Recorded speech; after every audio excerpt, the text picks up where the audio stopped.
میرے عزیز طلباء و طالبات، السلام علیکم ورحمۃ اللہ وبرکاتہ۔ آج ہمارے سبق کا عنوان اور ٹاپک ہے نئی تہذیب اکبر الہ آبادی۔ اکبر الہ آبادی کا ہم نوٹ پڑھنے جا رہے ہیں۔ اکبر الہ آبادی کے حالات زندگی اور ادبی خصوصیات پر نظر ڈالیں گے۔ اردو ادب کے طنز نگار شاعروں میں اکبر الہ آبادی کی بڑی اہمیت ہے۔ طنز نگار بولتے ہیں اس شاعر کو جو کسی کے بارے میں نکتہ چینی کرے، جو سماج میں برائی ہے اس کے اوپر قلم اٹھائے، اس کی نکتہ چینی کرے، اس کی جو ہے نا تنقید کرے، یا اس کے بارے میں یعنی کہ آواز اٹھائے، اسی کو بولتے ہیں طنز نگار۔ ان کا پورا نام سید اکبر حسین رضوی تھا۔ 16 نومبر 1946 عیسوی کو 12 ضلع الہ آباد میں پیدا ہوئے۔ ابتدائی تعلیم گھر پر اپنے والد سید تفضل حسین سے حاصل کی۔ ابتدائی تعلیم کا مطلب شروعاتی تعلیم، یعنی پرانے زمانے میں رواج تھا کہ لوگ اپنے بچوں کو تعلیم وغیرہ جو ہے گھر پر ہی دیتے تھے، گھر پر ہی ان کو پڑھاتے تھے، اور گھر پہ جب یعنی کہ عربی قرآن وغیرہ کی تعلیم حاصل کر لینے کے بعد پھر ان کو جو ہے اسکول وغیرہ میں داخل کرتے تھے۔ قیام الہ آباد کے بعد، یعنی جب یہ الہ آباد میں رکے رہے کے بعد پہلے مکتب اور پھر جمنا مشن اسکول میں داخل ہوئے۔ تو پہلے یہ مکتب میں گئے بچپن میں، اور پھر اس کے بعد ان کے والد نے جمنا مشن اسکول میں ان کو داخل کر دیا۔ لیکن 1857 عیسوی کے انقلاب کے باعث، یعنی کہ جب 1857 عیسوی میں انقلاب ہوا، یعنی کہ تبدیلی کے بارے میں کہ بہت زیادہ جو انگریزوں نے جب ہندوستان کے لوگوں پہ ظلم کرنا شروع کر دیا، تو اس انقلاب میں جو ہے اکبر الہ آبادی شامل ہو گئے۔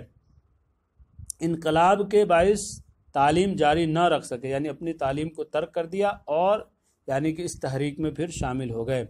ملازمت کی ابتدا عرض نویسی سے کی، یعنی کہ وہ درخواست وغیرہ سے کی، جو عدالت کے باہر جو ہوتے ہیں یہ کلرک وغیرہ جو ہوتے ہیں وہ لکھتے رہتے ہیں، اسی کو عرض نویسی بولتے ہیں۔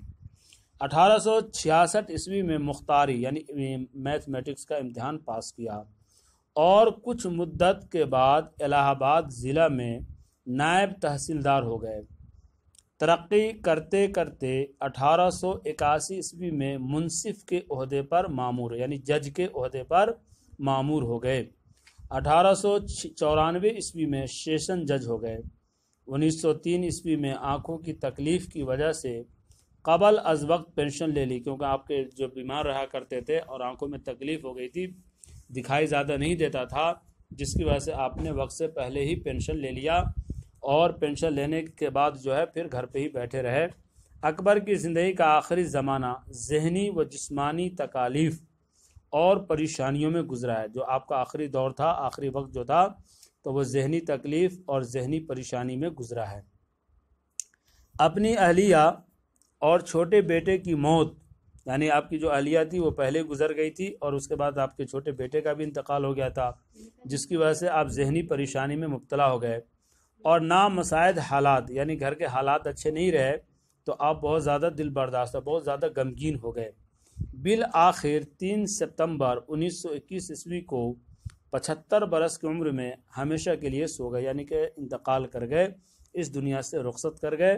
تو زندگی میں ہر انسان کی زندگی میں تکلیف ہوتی ہے، ہر انسان کی زندگی میں پریشانی ہوتی ہے، تو کچھ لوگ اپنی تکلیف کو بھول جاتے ہیں اور اس تکلیف کے ساتھ زندگی گزارنے کی کوشش کرتے ہیں، لیکن اکبر الہ آبادی کے ساتھ ایسا نہیں ہوا۔ یہ بیچارے ہمیشہ جو غمگین رہا کرتے تھے، بہت زیادہ پریشان رہا کرتے تھے، اور بیوی اور بیٹے کی موت کی وجہ سے بہت زیادہ اداس رہا کرتے تھے، اور آخرکار جو 1921 عیسوی میں 75 برس کی عمر میں انتقال کر گئے۔ اکبر کو شاعری کا شوق بچپن سے تھا، یعنی کہ اکبر الہ آبادی کو جو شعر کہنے کا جو شوق تھا بچپن سے تھا۔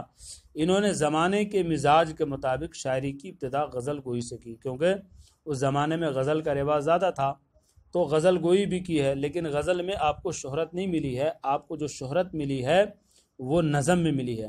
اکبر کے کلام میں غزلوں کی تعداد کافی ہے، اور ان میں اتنی جان ہے کہ انہیں آسانی سے نظر انداز نہیں کیا جا سکتا، لیکن ان کی انفرادیت یعنی اکبر الہ آبادی کی جو الگ پہچان جو ہے، ان کی خصوصیت یہ ہے کہ یہ طنزیہ و مزاحیہ شاعری میں نظر آتی ہے۔ یہ طنز بھی کرتے ہیں اور نکتہ چینی بھی کرتے ہیں، لوگوں کو جو ہے برائی کے اوپر لوگوں کو جو ہے طنز کرتے ہیں، لوگوں کو روکتے ہیں برائی سے، اور انہوں نے مزاحیہ شاعری بھی کی اپنی شاعری میں، جیسے کہ ان کا ایک نظم ہے آدمی نامہ، روٹی نامہ، مفلسی۔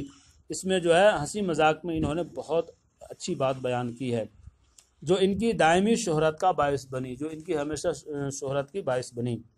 اکبر کی ظریفانہ شاعری محض ہنسنے ہنسانے کا ذریعہ نہیں، یعنی اکبر الہ آبادی اس لیے شاعری نہیں کرتے تھے تاکہ لوگ اس کو جو ہے صرف ہنسی مذاق کا ذریعہ بنائیں، بلکہ انہوں نے اسے سماجی اصلاح کے ایک مؤثر ہتھیار کے طور پر یہ چاہتے تھے کہ سماج میں اصلاح ہو جائے، سماج میں جو برائی ہے اس برائی کو یہ نظم کے ذریعے اپنے جو ہے نظموں کے ذریعے ختم کرنا چاہتے تھے۔ استعمال کیا انہوں نے اس کے ذریعے انگریزی تعلیم کے منفی اثرات اور مغربی تہذیب کی اندھی تقلید پر بھی بھرپور وار کیے کہ بھائی آج کل جو ہے انگریزی تعلیم حاصل کرنے والے وہ سوچتے ہیں کہ میں ہی سب سے اچھا ہوں، ان چیزوں پر غور کیا اور چھوٹی چھوٹی نظموں سے وہ کام لیا جو بڑی بڑی تقریروں سے نہ لیا جا سکتا تھا۔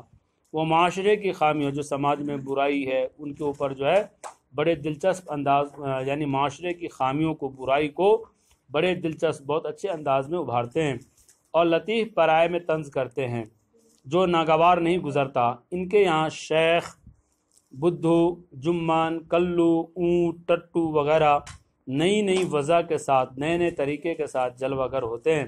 اسی طرح اکبر نے انگریزی الفاظ سے بھی خاطر خواب، یعنی بہت زیادہ فائدہ اٹھایا ہے۔ اکبر کا کلام کلیات اکبر کے نام سے 3 حصوں میں شائع ہو چکا ہے۔ میرے عزیز طلبہ و طالبات، السلام علیکم ورحمۃ اللہ وبرکاتہ۔